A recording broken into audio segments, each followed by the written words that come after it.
The Motley Patriot here. We're on the north side of Culpeper, headed out on 522, and we come up with John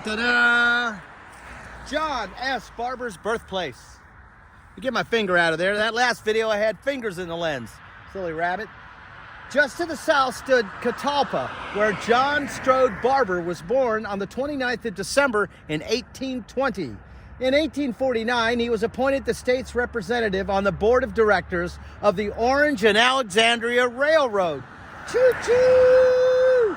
The board elected him president in 1851, and he continued in this capacity until he resigned in 1884. Whoa, that's interesting. So he served on the board of the railroad through the Civil War. Boy, you can imagine that was a dance.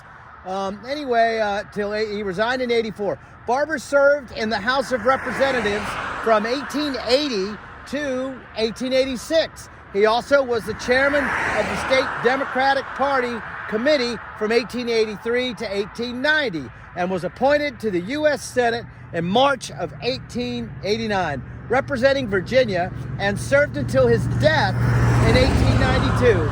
He is buried in Prince George's County, Maryland. Wow, that must have been a punishment. You have to be buried in Maryland.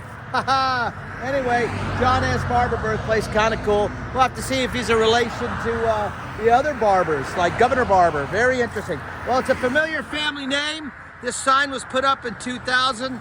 Don't know what that means. Kind of late to the show, but Motley Patriot, Culpeper history. Look at here now, boy. Oh, look at here. We're right over by the cemetery now, boy. Found the Sun Funeral Home.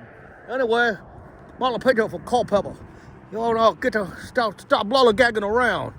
Like or subscribe, or the little bunny's gonna get it in Culpeper.